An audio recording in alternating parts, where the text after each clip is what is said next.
This is the $190,000 Porsche Panamera Turbo S, a super sedan if there ever was one.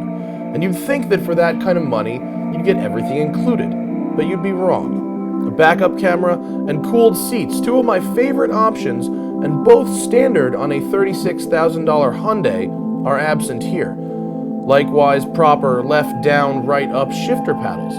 You have to pay more for those. And from the outside, only a connoisseur can tell this car apart from the V6 model, which costs half as much. What you do get is some proper supercar hardware. There's a 4.8-liter direct-injected and twin-turbocharged V8 that uses titanium impellers in the turbos to spool up faster. There's a 7-speed dual-clutch transmission with all-wheel drive and launch control. There's an adjustable air suspension, active aerodynamics, and $8,000 carbon ceramic brakes. But that's not all. Because of its funny-looking backside, it holds things and people. With that in mind, we decided to take a little midwinter photography trip to Yosemite National Park. Now, there's a waterfall there called Horsetail Falls, and for just a few days a year, including today, the light hits it exactly right and it looks like it's on fire. Now, I don't know about you, but I'd like to see that. So, it's 12:45 p.m., the sun sets at 6, and we're 200 miles away. The problem with all road trips starting at the beach in Los Angeles is Los Angeles itself. In order to get anywhere good, you have to drive across the whole damn thing. And then Bakersfield, and then Fresno, neither of which are pretty, fun, or interesting in any way. Except, of course, for the locals and their hilarious assortment of cars. The best part about a California road trip is that you can drive through a whole range of climates in just a few hours. Starts with the concrete jungle in LA, then the farmlands around Bakersfield and Fresno, and before you know it, the highway just goes away and hills appear. Sport mode on. Keep driving and the roads get twistier, the green gets greener, and the view becomes incredible. But I was short on time and I had over 100 miles to go, so I put my foot in it. Then I had to make an unexpected stop. Alright, I had to stop because I have a light on the dash that says minimum oil level reach. So either someone at Porsche has forgotten to fill this thing with oil, or it burns through oil ridiculously fast. Hopefully it's the former and not the latter, but either way, I'm gonna get some oil and some gas. I added a quart of oil, but just 500 miles later, the low oil light returned. Not since the V10 powered BMW M cars has a new engine burned so much oil while under my care. Twin turbo V8, 550 horsepower, 590 pounds of torque with overboost, a dual clutch transmission, all-wheel drive. Now that sounds like supercar stuff, and that's what you're paying for, quite frankly. When you add an S to the turbo, you get 50 extra horsepower via recalibrated ECU, upgraded turbos, that kind of stuff. And you also get a unique color scheme and all sorts of other little silly things that don't really matter. Sort of similar to AMG's performance package with their cars. The thing is, to sit in one, look at one on the side of the street, you kind of have to check out the differences to know an $80,000 V6 Panamera and a $190,000 Turbo S. They look kind of the same, and sitting in one, they feel kind of the same, especially if you option the hell out of the V6. It's only when you push it that you start to know the difference. I actually think of it kind of like the ZR1. I mean, the ZR1 only feels like it's worth the money when you push it really hard on a track or on the street, and then it's like, oh my god, the performance of this thing is insane. This car's like that too. It doesn't feel like much until you stand on the gas pedal and you're hurtling towards the end of the atmosphere at a speed that you need those ceramic brakes to come down from. The term freight train would not be inaccurate here. There's so much power and torque, it's insane. What is great about it is just how you can feel every bit of that power work its way through the turbos, through the transmission, through the axles, and to the road. Like when you mash it, the power goes right to the road. It's not like an AMG car where the back end will get a little squirrely. You can feel the connection from engine to trans to axles to road instantly.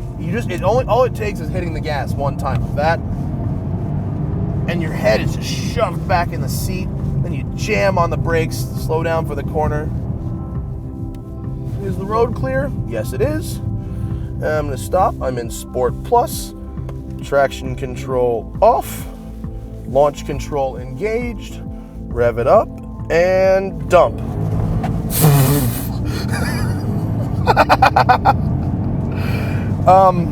Yeah, so that works. 0 to 60 in 3.3 seconds. You don't realize quite how big Yosemite is until you arrive at the gate, only to learn it would be another 30 miles of driving to Horsetail Falls. Fortunately, national parks have some of the best maintained roads in the world, and that last 30 miles was simply brilliant. Switchbacks, scenic vistas, and the glow of the afternoon sky filled my windshield. I knew the scenery would be amazing, but to a car guy, Yosemite has a much better kept secret: tunnels. The clear sky didn't last. As I arrived at my destination, 320 miles from home at the perfect viewpoint for Horsetail Falls, the clouds started to roll in. I set up my camera anyway and hoped for the best. We found a spot. Horsetail Falls is up there. It's not really like a waterfall in the traditional sense of the word because it's very slow. So it's the falls is actually just a shiny spot on the rock that when the sun hits it at an exact angle, glows red like fire. It's 5 o'clock right now, and supposedly the phenomenon happened at 5:30 yesterday. So now we wait.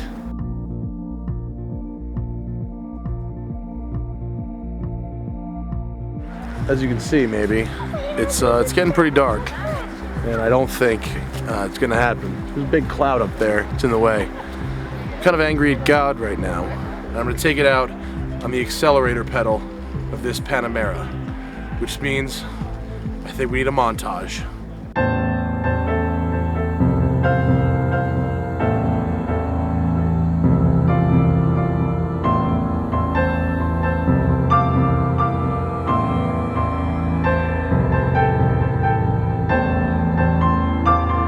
Did I say montage?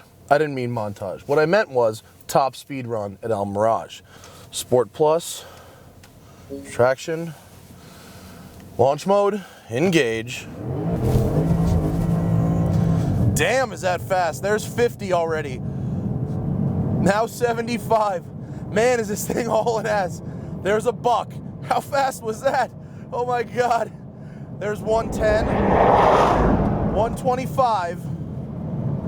Wow, I'm moving right now. I don't know if it's faster than the CTSV, but this thing is just trucking along. There's 150. Still pulling like crazy. 170. Look at it go. 175 as it shifts into 6th at 5,500 RPM. It's getting a little bumpy. There's 180. I'm shutting it down at 180. Wow, was that fast? Oh, you don't want to hit bumps at 100. I, like many of you, probably look at this car and look at the window sticker and say things like, no cooled seats, no backup camera. Where is your money going? Well, the overall package is more than the sum of its parts, and after 3 days, 750 miles, and a few top speed runs, I think my tune has changed as well.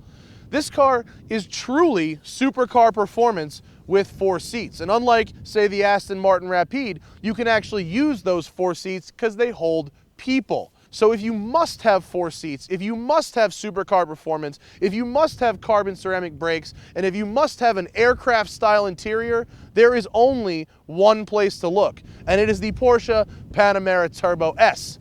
So, until next time, I will be out at El Mirage doing top speed pulls, and you can go to thesmokingtire.com, check out all our other videos, our new podcast, which is now the 4th most downloaded automotive podcast on iTunes.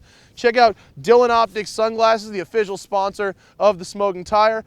And I'm Matt Farah, and I will see you guys next time. We're gonna go for it anyway. Sport Plus, Traction, launch mode, engage.